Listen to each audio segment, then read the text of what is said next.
ಅಂತಂದ್ರೆ ಗುಜರಾತ್ ಹೋದ.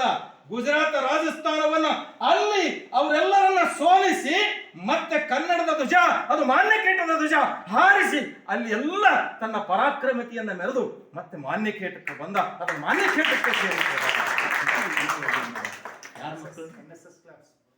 ಯಾರ ಮಕ್ಕಳು ನಾವು ಅಂದ್ರೆ ಅಂತ ಸೂರರು. ನಾನು ಯಾರ ಮಗು? ನಾನು ಯಾರು ವಾರಸದಾರ? ನನ್ನ ಮನೆಯ ವಾರಸದಾರಲ್ಲ, ನನ್ನ ತಂದೆಯ ಮಗ ಅಲ್ಲ. ಅಷ್ಟೇ ಅಲ್ಲ, ನಾನು ಯಾರ ಮಗ ಅಂದ್ರೆ ಗುಜರಾತನ್ನ ಗೆದ್ದು ಬಂದಂತವ್ರ ಮಕ್ಕಳಿದ್ದೀವಿ ನಾವು. ಈ ನೆಲದ ಸ್ವಾಭಿಮಾನವನ್ನ ನಮಗೆ ಯಾರು ಕೆಣಕ್ತಾರ ನಾವು ಸುಮ್ಮನೆ ಬಿಡುವುದಿಲ್ರಿ. ಅಂಥ ಮಾನ್ಯಕೇಟ ಇದು. ಇಲ್ಲಿ ಅಮೋಘ ವರ್ಷ ನೃಪತುಂಗ ಚಕ್ರವರ್ತಿ ಆಳಿಕೆ ಮಾಡ್ದ. ಇದು ಯಾರ ಕೋಟೆಪ್ಪ ಅಂದ್ರೆ ರಾಷ್ಟ್ರಕೂಟರ ಕೋಟೆ. ರಾಷ್ಟ್ರಕೂಟರ ಕೋಟೆ ಅಂದ್ರೆ ರಾಷ್ಟ್ರಕೂಟರು ಯಾರಂದ್ರೆ ಕದಂಬ, ಚಾಲುಕ್ಯ, ಬಾದಾಮಿ ಚಾಲುಕ್ಯ, ಕಲ್ಯಾಣಿ ಚಾಲುಕ್ಯ. ಇವ್ರು ಹೆಂಗ ಮನೆತನಗಳವ ಹಾಗೆ ಒಂದು ಮನೆತನ ಅದು ರಾಷ್ಟ್ರಕೂಟರ ಮನೆತನ. ರಾಷ್ಟ್ರಕೂಟರ ಮನೆತನ ಅಂತಂದ್ರೆ ಅದು ರಾಜವಂಶಸ್ಥರು. ಸುಮಾರು 200 ವರ್ಷಗಳ ಕಾಲ ಸುದೀರ್ಘ ಆಳ್ವಿಕೆ ಮಾಡಿದಂಥವ್ರು ಯಾರು? ರಾಷ್ಟ್ರಕೂಟರು. ಯಾವ ಕೋಟೆಯಿಂದ ಈ ಕೋಟೆ? ಈ ಕೋಟೆ ಸಾಮಾನ್ಯ ಅಲ್ಲ. ಕೋಟೆ ನೋಡ್ರು ಏನದ ಹಾಳ್ಬಿದ್ದ ಕೋಟೆ ಅಲ್ಲದು. ಒಂದು ಕಾಲಕ್ಕೆ ಅವ ಸುಲೇಮಾನ್ ಬಂದನಂತ, ಅರಬ್ ಪ್ರವಾಸಿ ಯಾತ್ರಿಕ ಬಂದನಂತ. ಹಿಂಗ್ ನೋಡ್ತಾನಂತ, ಬಿಲ್ಡಿಂಗ್ ಮ್ಯಾಲ್ ಬಿಲ್ಡಿಂಗ್. ಇಲ್ಲಿಂದ ಉದ್ಯಾನವನ ನೋಡ್ತಾನೆ, ಗ್ರಂಥಾಲಯ ನೋಡ್ತಾನೆ, ಕೋಟೆ ನೋಡ್ತಾನೆ, ಭದ್ರವಾದಂತ ಕೋಟೆ ನೋಡ್ತಾನೆ. ಮತ್ತು ಇಷ್ಟು ಅವಾಂತನ ಜಗತ್ತಿನಲ್ಲಿ ಇಂಥ ರಾಜಧಾನಿನೇ ನೋಡಿಲ್ಲ ನಾನು. ಯಾರು ಹೇಳ್ತಾರೆ? ಇಂಥ ರಾಜಧಾನಿನೇ ನೋಡಿಲ್ಲ. ಜಗತ್ತಿನ 4 ಸಾಮ್ರಾಜ್ಯಗಳ ಪೈಕಿ ರಾಷ್ಟ್ರಕೂಟರ, ಅದು ಮಾನ್ಯಕೇಟದ ರಾಷ್ಟ್ರಕೂಟರ ರಾಜಧಾನಿ ಅದು ನಮ್ಮದು. ರೋಮನ್ ದೇಶ, ಬೇರೆ ಬೇರೆ ದೇಶಗಳಲ್ಲಿರುವಂತ ಆ ಕಣ್ಣು ಕೊರೈಸುವಂತ. ಈಗ ನೀವು ಬಂದಿರೋ ರೋಡ್ ಹೆಂಗಿತ್ತು? ಕನ್ನಡಿ ಇದ್ದಂಗಿದ್ದು ಅಂತವ. ಈಗ ರೋಡ ಈಗಿದು ನೋಡಿದ್ರೆ ನಾವು ಕಟ್ಟಿಸಿದಂತ ರೋಡೆ, ನಾವು ನಾಲಿನೇ ಕಟ್ಸಿರಿ. ಅವಾಗ ಒಂದು ಚೂರು ಕಸ ಹಾಕ್ತಿದ್ರಂತ, ನೀವೆಲ್ಲ ಸ್ವಚ್ಛತೆ ಮಾಡಿದ್ರಿ, ಕಸ ಹಾಕಿದ್ರೆ ದಂಡ. ಎಷ್ಟು ಸುಂದರವಾಗಿ ಮೆರೆದಂತ ನಗರ ಇದು. ಮಾನ್ಯಕೇಟ ಅಂದ್ರೆ ಏನು? ಮಾನ್ಯರು. ಮಾನ್ಯಕೇಟ ಅಂದ್ರೆ ಒಳ್ಳೆಯವರು. ಒಳ್ಳೆಯವರು ಅಂದ್ರೆ ಯಾರು? ಶೂರರು. ಯಾರ ತಂಟೆಗೆ ಹೋಗೋದಿಲ್ಲ, ನಮ್ಮ ತಂಟೆಗೆ ಬಂದ್ರೆ ಬಿಡುವುದಿಲ್ಲ.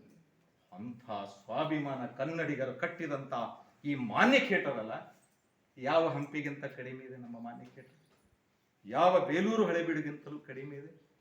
ಕನ್ನಡಕ್ಕೆ ಮೊದಲ ಪುಸ್ತಕ ಕೊಟ್ಟಂತವು. ಮತ್ತೆ ಈಗ ನೀವು ಗಣಿತ ಕೇಳಿದ್ರಲ್ಲ, ಮಹಾವೀರಾಚಾರ್ಯರು ಇಲ್ಲೇ ಇದ್ದುಕೊಂಡು ಇದೇ ನದಿಯ ನೀರನ್ನು ಕುಡಿದುಕೊಂಡು ಗಣಿತಕ್ಕೂ ಮುನ್ನುಡಿ ಬರೆದಂತವ್ರು ಮಹಾವೀರಾಚಾರ್ಯರು ಮಳಖೇಡದವರು. ಮಹಾವೀರಾಚಾರ್ಯರು ಮಳಖೇಡದವರು ಅಭಿಮಾನ ನೋಡ್ರಿ. ಗಣಿತಕ್ಕೂ ಯಾವುದು ಲೆಕ್ಕಕ್ಕೂ ಸಹಿತ ನಾವು ಮುನ್ನುಡಿ ಬರೆದಿದ್ದೇವೆ, ಕನ್ನಡಕ್ಕೂ ಮುನ್ನುಡಿ ಬರೆದಿದ್ದೇವೆ, ಗಣಿತಕ್ಕೂ ಮುನ್ನುಡಿ ಬರೆದಿದ್ದೇವೆ ನಾವು. ಎಷ್ಟು ಚೆನ್ನಾಗಿ ಈ ವ್ಯವಸ್ಥೆ ಇತ್ತು ಈ ನಾಡಿನಲ್ಲಿ. ನೃಪತುಂಗ ಚಕ್ರವರ್ತಿ ಯಾರು? ಈ ಕೋಟೆ ಅರಸ ಯಾರಿದ್ರು? ಅಮೋಘ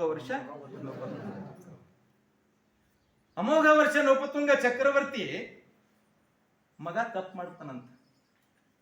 ನಾವು ನೀವು ಮಾಡಿದ್ರೆ, ನಮ್ಮ ಮಕ್ಕಳು ಮಾಡಿದ್ರೆ ಮಗನ ಬಿಡು ಅಂತ. ಪ್ರಜೆಗಳು ತಪ್ಪು ಮಾಡಿದ್ರೆ ಮರಣದಂಡನೆ ಶಿಕ್ಷೆ. ಪ್ರಜೆಗಳು ತಪ್ಪು ಮಾಡಿದ್ರೆ ಮರಣ. ಮಗ ತಪ್ಪು ಮಾಡಿದ್ರೆ ಬಿಡಕ್ ಸಾಧ್ಯ ಅದನ್ನ? ಬಿಡ್ತಾರ ರಾಜರು ಕೆಲವು. ನಮ್ಮ ಮಗನೇ ಬಿಡು. ನಮ್ಮ ಶ್ರೇಷ್ಠ ಮಾನವತಾವಾದಿ ನೃಪತುಂಗ ಚಕ್ರವರ್ತಿ ಮಗನಿಗೆ ತಂದು ನಿಲ್ಲಿಸ್ತಾರ, ರಾಷ್ಟ್ರದ್ರೋಹ ಮಾಡ್ಯಾನ. ಯಾರು? ಮಗ ಕೃಷ್ಣ ತಪ್ಪು ಮಾಡ್ಯಾನ. ಏನ್ ಮಾಡ್ಬೇಕು? ಬಿಡ್ರಿ ಪಾಪ ಹೋಗ್ಲಿ ಅಂತಂದ್ರು ಮಿನಿಸ್ಟರ್ಗಳು, ಮಂತ್ರಿಗಳು ಇದ್ರಲ್ಲ, ಅದು ಬಿಡ್ರಿ, ನಿಮ್ಮ ಮಗನೇ ಬಿಡ್ರಿ. ಅವನಿಗೆ ಯಾರು ಪ್ರಜೆಗಳು ತಪ್ಪು ಮಾಡಿದ್ರು ಅಷ್ಟೇ, ನನ್ನ ಮಗ ತಪ್ಪು ಮಾಡಿದ್ರೆ ಅಷ್ಟೇ. ಮಗನ ವ್ಯಾಮೋಹವನ್ನ ನೋಡದೆ ಆ ಪ್ರೀತಿಯ ವಾತ್ಸಲ್ಯವಿದ್ದರೂ ಸಹಿತ ಒಳಗೊಳಗೆ ಅಳುಕಿರ್ತಿತ್ತು. ಆದರೂ ಮರಣದಂಡನೆಯನ್ನು ಶಿಕ್ಷೆ ಕೊಟ್ಟಂತ ಏಕೈಕ ರಾಜ ನಮ್ಮೂರಿನ ರಾಜ ನೃಪತುಂಗ ಚಕ್ರವರ್ತಿ ಅಂತ ಮೈ ರೋಮಾಂಚನಾಗ್ತದೆ. ನಿಷ್ಪಕ್ಷಪಾತಿ ನ್ಯಾಯವಾದಿ, ಪ್ರಜೆಗಳೇ ತನ್ನ ಮಕ್ಕಳೆಂದು ಭಾವಿಸಿದಂತ ಹೇಗೆ ಅಶೋಕ ಚಕ್ರವರ್ತಿ ಈ ಪ್ರಜೆಗಳ ತನ್ನ ಮಕ್ಕಳು ಅಂತ ಹೇಳಿ ಭಾವಿಸಿದ್ರಲ್ಲ, ಹಾಗೆ ಅಮೋಘ ವರ್ಷದ ನೃಪತುಂಗ ಚಕ್ರವರ್ತಿಯು ಸಹಿತ ಪ್ರಜೆಗಳೇ ತನ್ನ ಮಕ್ಕಳಂತ ಹೇಳಿ ಭಾವಿಸಿದ. ಆಮೇಲೆ ಬರಗಾಲ ಬಿದ್ದಿತ್ತಂತೆ.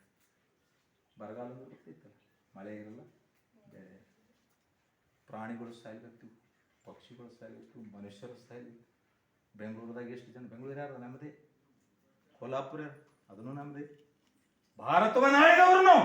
ಯಾರು ಆಳಿದವ್ರು? ಭಾರತವನ್ನ ಆಳಿದವ್ರು ನಾವು. ಯಾರು? ಮಾನ್ಯಕೇಟರು.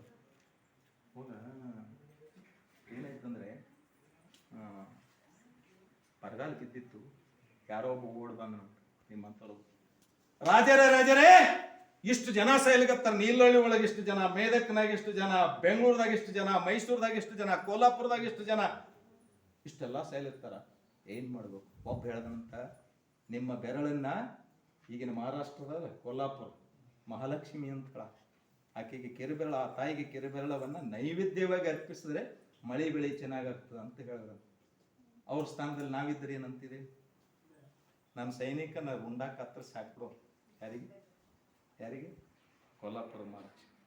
ಆದ್ರೆ ಈ ನೆಲದ ರಾಜ, ನಮ್ಮೆಲ್ಲರ ರಾಜ, ಪ್ರಜಾನುರಾಗಿ ರಾಜ ಮತ್ತು ಪ್ರಜಾಪ್ರಭುತ್ವನ ಮೊಟ್ಟ ಮೊದಲು ಸಾರಿದಂತ ವ್ಯಕ್ತಿ. ರಾಜತ್ವ ಇದ್ರೂ ಸಹಿತ, ಅರಸೊತ್ತಿಗೆ ಇದ್ರೂ ಸಹಿತ ಪ್ರಜಾಪ್ರಭುತ್ವವನ್ನ ಅವನು ಪಾಲನೆ ಮಾಡಿದಂತ ವ್ಯಕ್ತಿ ಏನ್ ಹೇಳ್ತಾನೆ?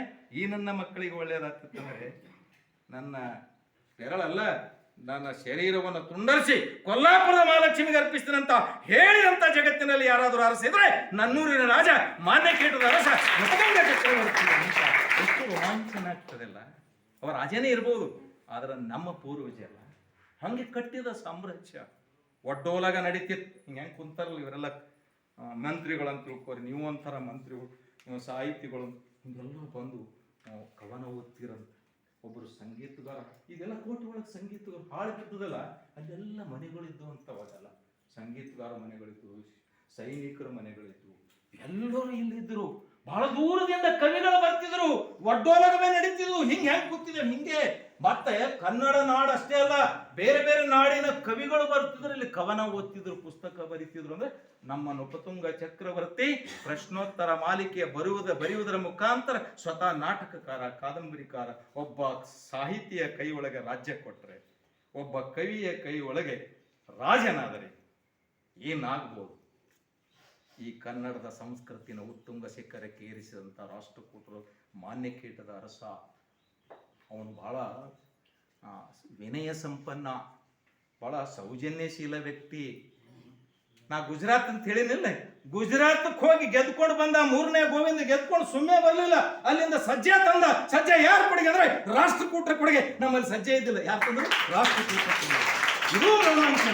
ಏತಂಗೆ ಸಜ್ಜೆ ರೊಟ್ಟಿ ಉಣ್ತಿಲ್ಲ, ಏತಮ್ಮ ಉಣ್ತಿಲ್ಲ, ಇದು ಎಲ್ಲಿಂದ ಬಂದು ಸಜ್ಜೆ ಅಂತ ಒಮ್ಮರೆ ಕೇಳಿರಿ? ಯಾರು ಕೊಟ್ಟರು ಇದು? ಮಾನ್ಯಕೇಟದ ರಾಷ್ಟ್ರಕೂಟರು ಗುಜರಾತ್ ಗೆದ್ದು ಬರುವಾಗ ಬರೀ ಹಂಗೆ ಸುಮ್ಮನೆ ಬರಲಿಲ್ಲ. ಇಲ್ಲಿಂದ ಅಲ್ಲಿಂದ ಸಜ್ಜೆ ತಂದು ಇಲ್ಲಿ ರೈತರು ಕೊಟ್ಟರು, ರೈತರು ಬಿತ್ತಿದ್ರು, ಸಜ್ಜೆ ಬೆಳೀಲಿಕ್ಕತ್ತು. ಅವಾಗಿನಿಂದ ಸಜ್ಜೆ ನಮ್ಮ ಭಾಗದಲ್ಲಿ ಸಜ್ಜೆ ಬೆಳೀಕತ್ತು. ಸಜ್ಜೆ ರೊಟ್ಟಿ ನೋಡ್ರಿ, ಬಹಳ ಸ್ವಾದಭರಿತವಾದಂಥದ್ದು. ಸುಮ್ ಬರಲಿಲ್ಲ ನಮ್ಮ ಜನ, ನಮ್ಮ ವೀರರು. ಸೊ ಅದ್ಭುತವಾದಂಥ ಈ ಸಾಹಿತ್ಯವನ್ನ, ಕಲೆ, ಸಾಹಿತ್ಯ, ಸಂಗೀತವನ್ನ ಮೇಳೈಸಿದಂತ ನೆಲದಲ್ಲಿ ನಾವು ಕುಂತಿದ್ದೇವೆ. ನಾವು ಪುಣ್ಯಶಾಲಿಗಳು. ಪಂಪ ಹೇಳ್ತಾನೆ, ನೆನೆಯುವುದನ್ನ ಬನವಾಸಿ ದೇಶ. ಏತಮ್ಮ ಪಂಪ ಏನ್ ಹೇಳ್ತಾನೆ? ನೆನೆಯುವುದನ್ನ ಬನವಾಸಿ ದೇಶ. ನಾನು ಏನ್ ಹೇಳ್ಬೇಕು? ನಾವೆಲ್ಲರೂ ಏನ್ ಹೇಳ್ಬೇಕು? ನೆನೆಯುವುದನ್ನ ಮಾನ್ಯಕೇಟ ಅಂತ ಹೇಳ್ಬೇಕು. ಯಾಕಂದ್ರೆ ಪಂಪನಿಗೆ ಬನವಾಸಿಕ್ಕಿಂತಲೂ ಅವನಿಗೆ ಬನವಾಸಿ ಶ್ರೇಷ್ಠ ಇರಬಹುದು, ನನಗೆ ಮಾನ್ಯಕೇಟ ಶ್ರೇಷ್ಠ. ಯಾಕಂದ್ರೆ ಈ ಸಂಸ್ಕೃತಿಯನ್ನು ಉತ್ತುಂಗ ಶಿಖರಕ್ಕೆ ಇಡೀ ಜಗತ್ತಿಗೆ ಬೆಳಕು ಕೊಟ್ಟಂತ ಯಾರಾದರೂ ಒಂದು ರಾಷ್ಟ್ರ, ಯಾವ್ದಾದ್ರು ವಂಶ ಇದ್ರೆ, ರಾಜವಂಶ ಇದ್ರೆ ಅದು ರಾಷ್ಟ್ರಕೂಟರು, ಮಾನ್ಯಕೇಟ ಅರಸರು ಅನ್ನುವಂಥದ್ದು ಬಹಳ ಅಭಿಮಾನದಿಂದ ನಾವು ಇಟ್ಕೊಳ್ಬೇಕಾಗ್ತದೆ. ಈ ರೀತಿ ನಾವು ಯಾರು ಕನ್ನಡಿಗರು ಏನಂತೇವಲ್ಲ, ಬಹಳ ನಾವು ಭಾಷಣ ಮಾಡ್ತೀವಿ, ಕನ್ನಡ ಕನ್ನಡ ಅಂತ ಹೇಳ್ತೀವಿ. ಕನ್ನಡ ಎಲ್ಲಿದೆ? ಯಾರು ಕೊಟ್ಟರು ಕನ್ನಡಕ್ಕೆ ಶಕ್ತಿ? ಯಾರು ಕೊಟ್ರ? ನಾವು ಕೊಟ್ಟಿದ್ದೇವೆ ಅನ್ಬೇಕು. ನೀವು ಎಲ್ಲರೂ ನಿಂತು ಹೇಳ್ಬೇಕು. ಏನ್ ಅನ್ಬೇಕು ನೀವು? ನಾವು ಕೊಟ್ಟಿದ್ದೇವೆ. ನೀ ಏನ್ ಕೊಟ್ಟಿದ್ದೇವ? ಅವ್ರು ಕೇಳ್ತಾರ, ಅಲ್ಲಿ ಉತ್ತರ ಇರೋದಿಲ್ಲ. ನೀವು ತಿಳ್ಕೊಂಡ್ರೆ ಉತ್ತರ ಹೇಳ್ಕೊಡ್ತಾರೆ. ಏನ್ ನಿಮ್ ನೆಲ, ಏನ್ ನೀವು ಇದು ಹಾಳು ಕೋಟೆ, ಏನ್ ನಿಮ್ ಮನಿತನ, ಏನ್ ಬಡತನ, ಏನಿದು? ಅವ ಉಡಾಳ. ನೋ ಉಡಾಳಿದ್ದಿರ್ಬೋದು. ನಾ ಗುಜರಾತ್ ಕಟ್ಕೊಂಡು ಬಂದಿನಿ ಹೊತ್ತಮ್ಮ, ನಾನು ಇದು ಇರ್ಬೋದು. ನಮ್ಮ ಕಾವ್ಯ ಬರ್ತಿದ್ದೀವಿ ನಾವು. ಯಾರು? ನಮ್ಮ ಪೂರ್ವಜರು ಕಾವ್ಯ ಬರ್ತಾರೆ. ಇವತ್ತು ಸೇಡಮದವರನ್ನೇ ನೆನೆಸ್ತಾರ, ಎಲ್ಲರೂ ಮಾನ್ಯಕೇಟವನ್ನೇ ನೆನೆಸ್ತಾರ. ಯಾಕೆ ನೆನೆಸ್ತಾರ ಅಂದ್ರೆ, ನೀವು ಕನ್ನಡ ಕಾರ್ಯಕ್ರಮ ತೋರ್ಬೇಕಾದ್ರೆ ಎಲ್ಲೇ ಹೋರಿ ಯಾವ ಹಾಡ ಹಾಡ್ತಾರೆ? ನಮ್ಮದೇ ಹಾಡ, ನಮ್ಮದೇ ಕಾವ್ಯ. ನೃಪತುಂಗ ರಾಜನ ಬಗ್ಗೆ ಹೇಳ್ತಾರೆ, ಶ್ರೀ ವಿಜಯರ ಬಗ್ಗೆ ಹೇಳ್ತಾರೆ, ಬಹಳ ಕವಿರಾಜ ಮಾರ್ಗ ಬಗ್ಗೆ ಹೇಳ್ತಾರೆ. ಈ ರೀತಿಯಾದಂಥ ಅಭಿಮಾನವನ್ನು ಇಟ್ಕೊಂಡು ನಾವೆಲ್ಲ ಬೆಳೆಯಬೇಕಾಗ್ತದೆ. ಇವರೆಲ್ಲ ರಾಷ್ಟ್ರಕೂಟರು 200 ವರ್ಷಗಳ ಕಾಲ ಏನು ಬೆಳೆಸಿದರು,